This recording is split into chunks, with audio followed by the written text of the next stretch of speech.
In this film you're going to see some of the action from the Welsh two-day in recent years, 2003 and 2004. In 2003 the entry was over 480, and of course for solos and sidecars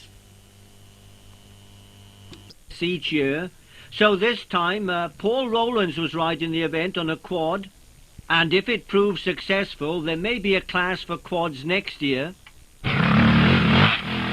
Paul had no problems on the first day other than changing tyres quite regularly. There was some new going on the first day which hadn't been used for several years between Llanuthol and Cwmwefry.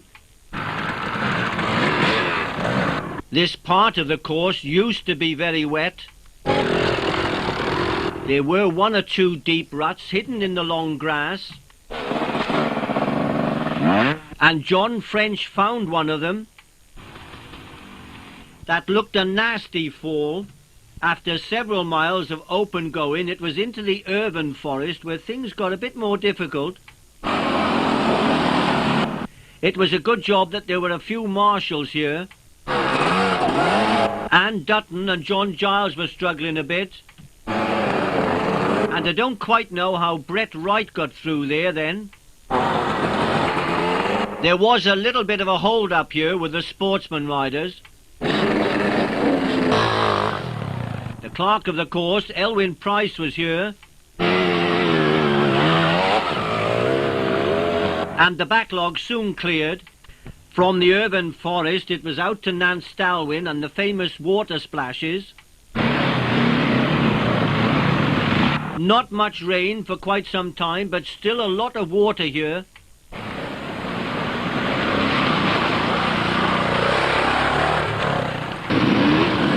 A few years ago it was much deeper. Marianne Walford had recovered from the Powys. Some of the puddles of water on the tracks were deeper than the stream crossings. John Hinham was riding his first Welsh and he didn't want to get his feet wet. Neil James was testing his new boots to see if they were waterproof. Someone took a shower. There was an optimum speed for hitting the water, and that was too fast. Jimmy Witts and Richard White were both in the clubman four-stroke class. That was one way of keeping cool.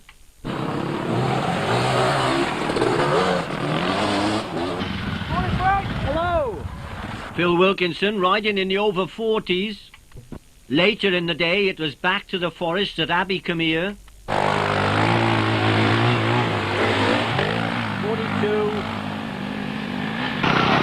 And you had to keep your head down going through here.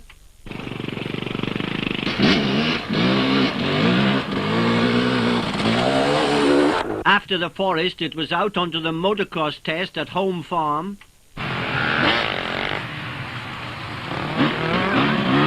The conditions fairly dry, and as the day went on it got a little dusty.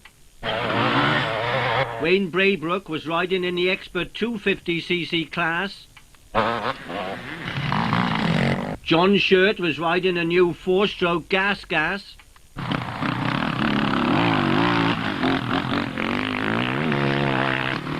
Andrew Knapman, the last number in the programme, he wasn't cornering too well. Back at the finish at the lakeside well after 6 o'clock, it had been raining. Was the weather going to change for day 2? Yes, it did. It had rained overnight and the forecast was for heavy rain in the morning. Paul Rowlands was the first competitor on the special test at Abercwmbir, and I think he set the fastest time. Although it was slippery, it was also reasonably good for the sidecars. But for the solo riders, it was like a skating rink. Bryn John had been practicing reverse. 53. Dean Williams from Bilth. Just look at this rain. It was almost impossible to stand. That's it, you'll make it. Bruce Phillips couldn't hold on to his KTM. George Gordon was riding a Suzuki, but not for too long. They were going down like flies. I thought number 76 had picked a good line.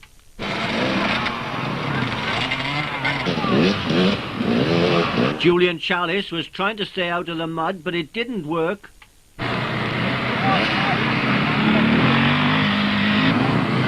One of the marshals came to help Julian. Mark Hanchett riding a Kawasaki, but not for too long. A lot of smoke coming from that one.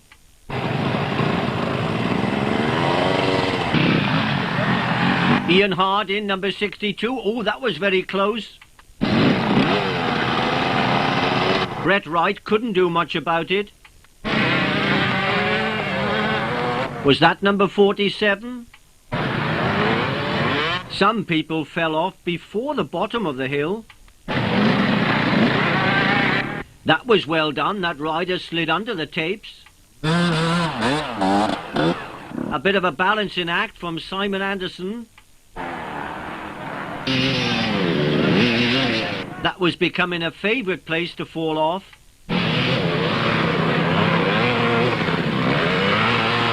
This was Bob Mullins on fine form.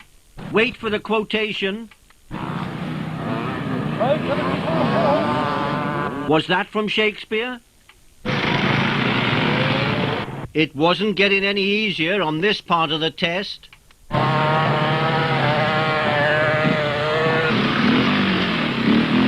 Ian Myers was heading straight up the hill. And some riders made it look so easy. This chap had given up with his goggles.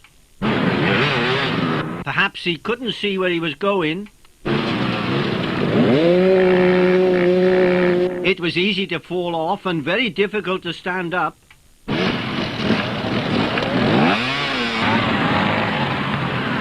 Was that Doreen Shaw?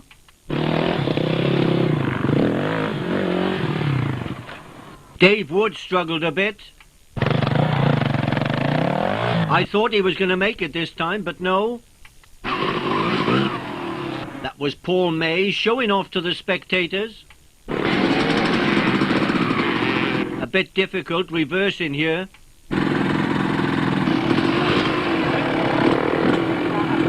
A number of people tried though.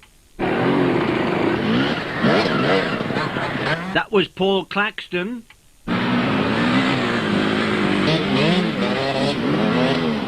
Synchronized fooling about, you get bonus points for that. Was that a pair of KTMs? Andy Oldham was loving these conditions. Did you hear the warning signal then? I think it must have frightened that rider down there. Fran Hamer goes down by the spectators. Derek Jaffrey all the way from the Falkland Islands, and I think he's looking for a way home. Someone had abandoned his bike on the course. And that chap has just ridden over the top of it. One of the army riders going well, it was Andrew Martin. Craig Beattie sliding back down the hill. Jason Davis hadn't got up quite enough speed. For some riders, this special test was an enduro all on its own. Marshals and spectators all worked very hard. Do you remember we saw number 80, John French, crash in yesterday morning? Well, here he is today. And look at that bruise. You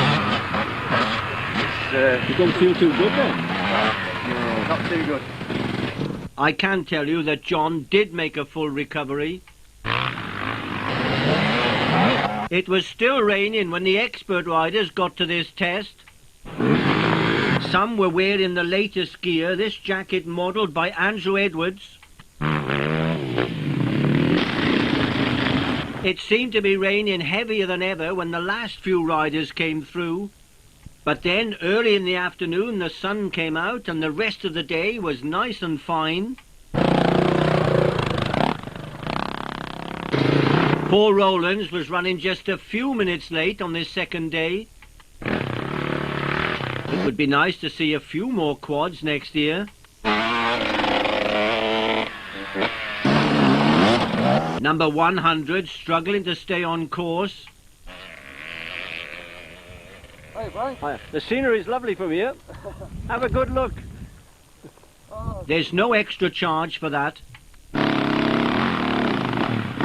The rider down there had got too close to the fence. He did get from there eventually. And then someone else took the same line. Late in the afternoon, we arrived back at the second special test at the Pistol Farm at Lanier.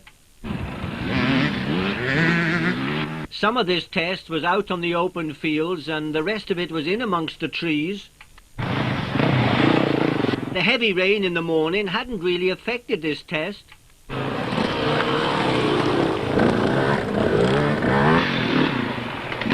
Well, perhaps Jason Gooch wouldn't agree with that. Some of the experts were very quick through here.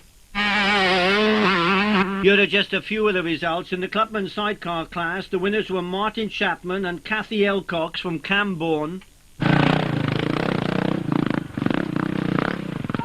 And in the expert class, the Premier Award went to number 1, Steve and Ian Barnett. And it was Steve's 40th birthday on the second day of the Welsh.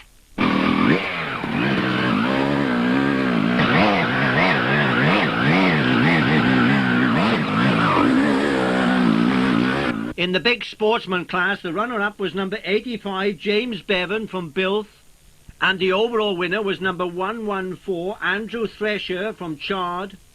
He's another warning-looking man, because he knows he's got to say a few words. There were 9 competitors in the over 50s, and number 145, Graham Housel, took the Premier Award. He was the only one to go clean over the 2 days.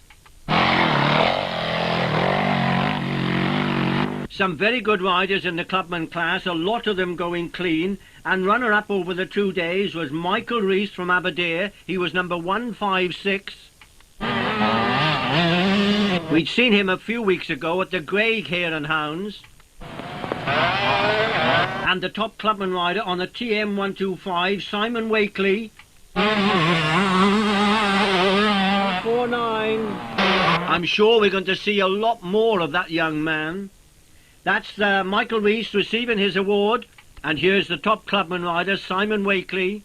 Young guys have to talk. Almost everybody can talk all that. There were 55 competitors in the over 40s, and the Premier Award went to number 409, Paul Noble from Doncaster.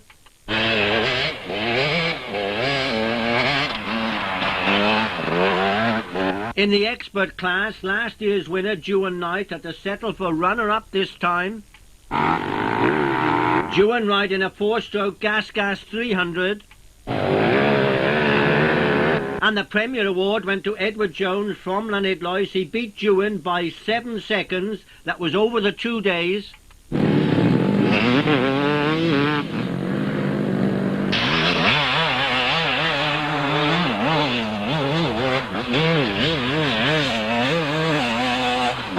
This had been a great 2 days for Edward. He was a member of the winning club team, Havron Dirt Bike. He was also in the winning trade team, that was E.T. James's. He also won the Adrian Nixon Memorial Shield. And of course, Edward was the overall winner of the Welsh for 2003.